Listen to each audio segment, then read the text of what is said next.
രണ്ട് രാജാക്കന്മാർ 22-ാം അധ്യായം. ജോസിയ രാജാവ്. ഭരണം തുടങ്ങിയപ്പോൾ ജോസിയായ്ക്ക് 8 വയസ്സായിരുന്നു. അവൻ ജെറുസലേമിൽ 31 വർഷം ഭരിച്ചു. ബോസ്കാത്തിലെ അദായായുടെ മകൾ യദീദ ആയിരുന്നു അവൻ്റെ അമ്മ. അവൻ കർത്താവിൻ്റെ മുൻപിൽ നീതിപൂർവം വർത്തിച്ചു. പിതാവായ ദാവീദിൻ്റെ മാർഗങ്ങളിൽ നിന്ന് ഇടം വലം വ്യതിചലിച്ചില്ല. തൻ്റെ 18-ാം ഭരണവർഷം മെഷുല്ലാമിൻ്റെ പൗത്രനും അസാലിയായുടെ പുത്രനും തൻ്റെ കാര്യസ്ഥനുമായ ഷാഫാനെ കർത്താവിൻ്റെ ആലയത്തിലേക്ക് അയച്ചുകൊണ്ട് ജോസിയ പറഞ്ഞു: കവാടം സൂക്ഷിപ്പുകാർ ദേവാലയത്തിനു വേണ്ടി ജനത്തിൽ നിന്ന് സംഭരിച്ച പണത്തിൻ്റെ കണക്കെടുക്കാൻ പ്രധാന പുരോഹിതനായ ഹിൽക്കിയായോട് ആവശ്യപ്പെടുക. അവൻ അത് കർത്താവിൻ്റെ ഭവനത്തിൻ്റെ മേൽനോട്ടം വഹിക്കുന്നവരെ ഏൽപ്പിക്കണം. അവർ അത് ആലയത്തിൻ്റെ അറ്റകുറ്റപ്പണി ചെയ്യുന്ന തച്ചന്മാർ, ശില്പികൾ, കൽപ്പണിക്കാർ എന്നിവർക്ക് കൊടുക്കുന്നതിനും തടിയും ചെത്തിയൊരുക്കിയ കല്ലും വാങ്ങുന്നതിനും വിനിയോഗിക്കട്ടെ. അവർ പണം വിശ്വസ്തയോടെ കൈകാര്യം ചെയ്യുന്നതിനാൽ അവരോട് കണക്കാവശ്യപ്പെടേണ്ട.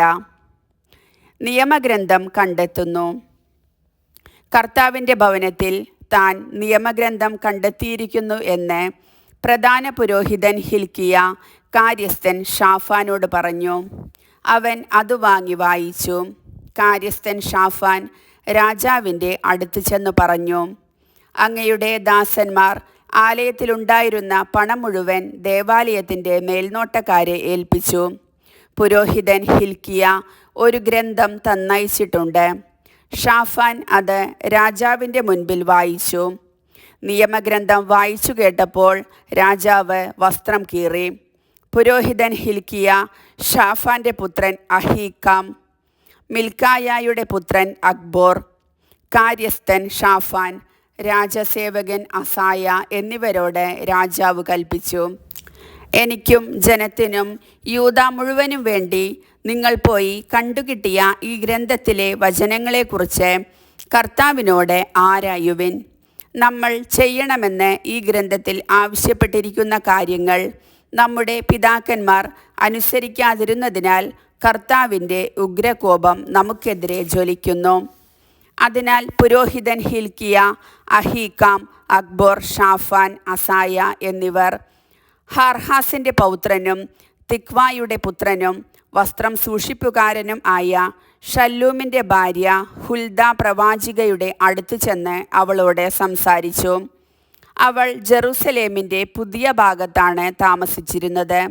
അവൾ പറഞ്ഞു: കർത്താവ് അരുളി ചെയ്യുന്നു, യൂദാ രാജാവ് വായിച്ച ഗ്രന്ഥത്തിൽ പറഞ്ഞിരിക്കുന്ന ശിക്ഷ ഈ സ്ഥലത്തിൻ്റെയും അതിലെ നിവാസികളുടെയും മേൽ ഞാൻ വരുത്തുമെന്ന് ഇസ്രായേലിൻ്റെ കർത്താവ് അരുളി ചെയ്യുന്നുവെന്ന് നിങ്ങളെ എൻ്റെ അടുത്ത് അയച്ചവരോട് പറയുക.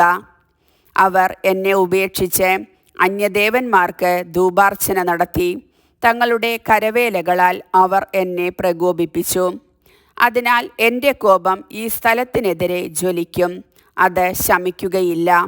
എന്നാൽ കർത്താവിൻ്റെ ഹിതം ആരായാൻ നിങ്ങളെ അയച്ച യൂദാ രാജാവിനോട് പറയുക: ഇസ്രായേലിൻ്റെ ദൈവമായ കർത്താവ് അരുളി ചെയ്യുന്നു, നീ ഈ വചനം കേൾക്കുകയും പശ്ചാത്തപിക്കുകയും കർത്താവിൻ്റെ മുൻപിൽ സ്വയം വിനീതനാവുകയും ചെയ്തു. ഈ ദേശത്തിനും ഇതിലെ നിവാസികൾക്കും എതിരെ അവർ ശൂന്യതയും ശാപവും ആകുമെന്ന് ഞാൻ അരുളി ചെയ്തപ്പോൾ നീ വസ്ത്രം കീറി എൻ്റെ മുൻപിൽ നിന്ന് കരഞ്ഞു. നിന്റെ വിലാപം ഞാൻ കേട്ടിരിക്കുന്നുവെന്ന് കർത്താവ് അരുളി ചെയ്യുന്നു. അതിനാൽ ഞാൻ നിന്നെ പിതാക്കന്മാരോട് ചേർക്കും. നീ സമാധാനപൂർവം കല്ലറ പോകും. ഞാൻ ഈ സ്ഥലത്തിന് വരുത്തുന്ന അനർത്ഥങ്ങൾ നിനക്ക് കാണേണ്ടി വരികയില്ല. അവർ ഈ വചനം രാജാവിനെ അറിയിച്ചു. കർത്താവിൻ്റെ വചനം.